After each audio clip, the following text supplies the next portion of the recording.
इयुथफोर दङ जेसेबांनाखि डान्सआव इन्ट्रेस्ट लाग्रा दङ इन्ट्रेस्ट दं बे गथ'आ मालाय मोसानायनि लाइनजोंसोखा बे गथ'आ मालाय मोनसे टेक्न'लजिनि लाइनजोंसोखा फार्स्ट अफ अल आंनि जुवेल बसुमतारी इउटुब चेनेलाव बयखौबो बरायनाय थाबाय ओमफ्राय दा आं दिनैहाय नैबे बड'लेण्ड गेस्ट हाउसाव दंफैयो ओमफ्राय बेवहाय जोंनि जौगा फिल्म प्रडाक्शननिफ्राय नैबे बड'लेण्ड डान्स कम्पिटिशनखौहाय अर्गानाइज खालामनाय जादों प्रग्रामखौ खुंनायनि मेन माबाया जाहोना मा मेम फार्स्टआव नोंथांनिफ्राय मेन जाहोनानो जाबाय जोंनि जेसेबांनाखि इयुथफोर दङ जेसेबांनाखि डान्सआव इन्ट्रेस्ट लाग्रा दङ इन्ट्रेस्ट दं जायफोरा बिसोरनि थाखाय माने मोनसे अपरचुनिटि लानानै फैदों आरो ओमफ्राय बे प्रग्रामानो जाहैबाय डान्स बड'लेण्ड डान्स टाइटेलनि नामा ओमफ्राय बेखौहाय बिटिआरजों लोगोसे बायह्रायाव थानाय गोबांथार जायगाफोरावबो माने खुंफुंनो माने आखायाव लादों ओमफ्राय दिनैहाय जोंनि अडिशना जागायजेनबाय आरो बे जायगानिफ्राय ओमफ्य बेनिफ्रायनो फारि फारि जालांसिगोन ओमफ्राय बिदिनो अडिशननि उनाव जोंहा माखासे राउन्ड्स थाबावगोन फाइनालसिम सहैनो थाखाय बेनो आरो प्रग्रामा माबायदि जानानै थांखो मेडाम प्रग्रामाथ' मोजाङैनो थांदों गासिबो जेनाखि कन्टेस्टेन्टफोर दंमोन पार्टिसिपेन्ट्सफोर दंमोन गासिबो मोजाङैनो खालामदों बेस्टखौनो खालामदों प्रग्रामाथ' जानानै थांबाय दा नोंथांमोनाबो नुबाय दिनै जोंहा जागायनाय हिसाबै माखासे मानसिफ्रा मेबि खबर मोनजोबाखै आरो जोंनि एडभार्टाइजमेन्ट खालामनाया माने जोबथाराखै जे जायगायाव सौहैनांगौमोन बिसिम सौहैयाखै ओमफ्राय दिनैनि जानाखि जोंनि स्टार्टिं अडिशन मोजाङै मोजां जानानै थांबाय आरो टेलेन्ट गोनां गथ'फोर फैदों सोरबाया गिदिर सोरबाया उन्दै जों मोजां मोनदों आरो गोसोखौ जेनेबा एटलिस्ट इसेबां माने मानसि जायाखैब्लाबो जों माखासे गोसो गोनां गुदुं मानसिफोरखौ नुनानै जोंबो गोसोखौ गोजोननाय मोन्दों जाहाथे जोङो बेफोरखौ लानानै जों जाहाथे सिगां फारसे माने दावगालांनो हायो माने बिसोरबो गाव गावनि अपरचुनिटिखौ माने साक्सेस जाहैनो मोनहैयो आरोना सहैनो हायो जे एसेबां लुबैनाय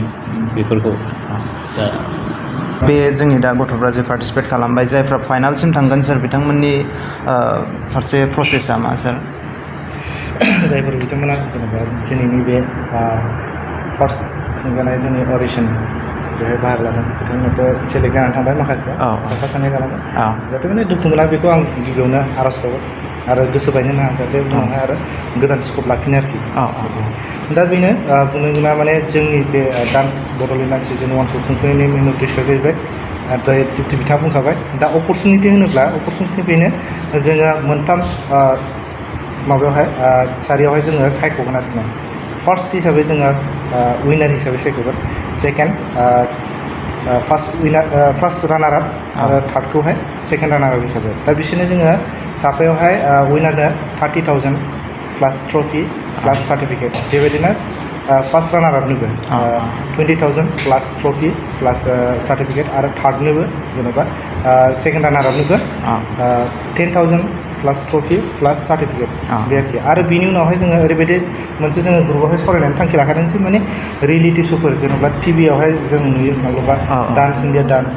सुपार डान्सार बेफोरबायदि आरोखि ना जों बैसोरबायदि जोंनिफ्राय जुदि सायख'जायोब्ला आरोखि ना बै जायनाखि मा होनो चेम्पियन जादों बा उइनार जादों बे बिथांखौ जोङो माने जोंनि बे खुंफुं आफादनिफ्राय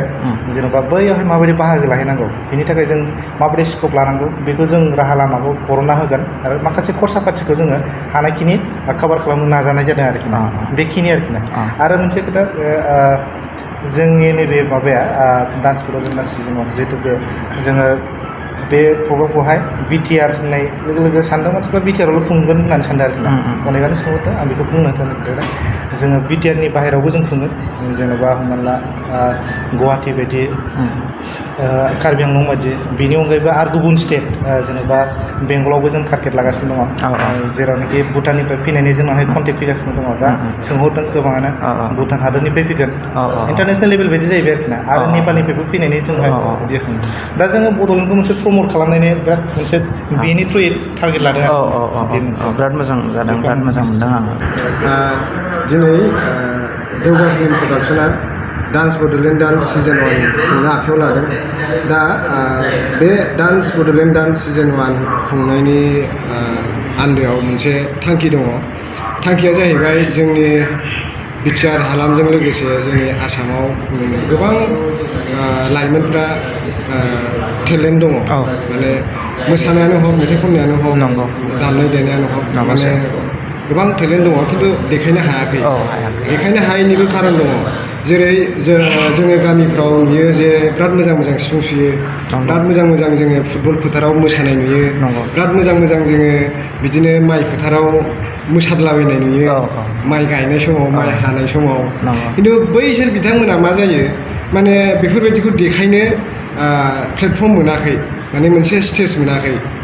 जायगा मोनाखै मानो जायगा मोनाखै जायगाया दङ खिन्थु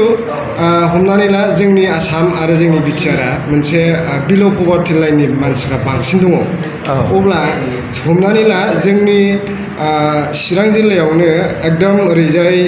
माबानिफ्राय मा होनो खैला मैला साइडनिफ्राय जुदि गुवाहाटियाव अडिसन हैनो गोनां जायोबा बिराद फैसानि गोनां जायो थानाय जानाय आरो बिनि सायाव सेलेक्ट जागोन जाया आरो जायोबाबो आरो ओरैजाय दिल्ली फारसे थांनांगौ माने हाबाबो आंनो नाङा होननानै जेननानै थानो गोनां जायो दा बै जिनिसखौ जुदि जोङो दर स्टेपाव होयोबा हमनानै ला गुवाहाटियाव जानाय मोनबा खरसा बांसिन जागौमोन जोङो चिराङावनो लाबोबाय दिनै काजलगावआव लाबोबाय बड'लेण्ड गेस्ट हाउसआव लानानै फैबाय अब्ला बै खैला मैलानिफ्राय बा बेंटलनिफ्राय बा बबेबा मोनसे जायगानिफ्राय बाव फैनो बारा गोबाव टाइम नाङा आरो बारा खरस जाया आरो थिग बेबायदिनो चिराङावनो जोङो बिजनियाव लादों आरो बिदिनो बिजनि उलुबारियाव लादों अब्ला जों चिरां जिल्लानि साखाथियाव थानाय गासिबो मानसिफोरखौ जों मोननो हाबाय आरो बिथांमोनाबो गावसिनि टेलेन्टखौ दिन्थिफैनो हाबाय माने जोंनि टारगेटआनो बेनो जाहाथे रावबो थालांनो नाङा जों बेनिफ्राय जों स्टेटआव हरगोन नांगौबा जोंनो हरगोन दायथ' लानानै स्टेटआव जाय देरहायो जों बेखौ हरगोन आरो बिनिफ्राय देरहालाङोबा आरो ओरैजाय जोङो सेन्ट्रेलाव हरनांगौबो बे जोंनिनो खामानि जों बिदिनो जाय देरहायो जों बेखौ गोजौ लेभेलाव लांबाय थागोन आरो दा जोंनि टारगेटआ बेनो माने रावनिबो टेलेन्टआ ओरैनो बेखार जानो नाङा माने लाइफआव सोरबा सासे मानसिया जोनोम जायोबा लेखानि गियानखौ लानानै फैफाखाया इसोरा साफ्रोमनोबो मोनफा मोनसे कुवालिटि हरो बै जिनिसखौसो जोङो नागिरनानै बरननो नांगौ जों गोबाङानो लेखाजोंसो सोमोन्दो थायो खिन्थु बे गथ'आ लेखानिनो नंखाया बे गथ'आ मालाय दामनायनि लाइनजोंसोखा बे गथ'आ मालाय मोसानायनि लाइनजोंसोखा बे गथ'आ मालाय मोनसे टेक्न'लजिनि लाइनजोंसोखा बेखौ सासे टेक्न'लजि गोरों मानसिखौ जों जुदि एकदम हालेवनो फोरोङोबा मोसानो फोरोङोबा जानाय नङा आसि मोनबाया समान नङा आसि मोनबाया समान नङा आसि बिमाखौ आसि फिसाजों समान खालामनो नागिरबा जानाय नङा पइन्ट फिंगारखौ मिडिल फिंगारजों समान खालामनो नागिरबा जानाय नङा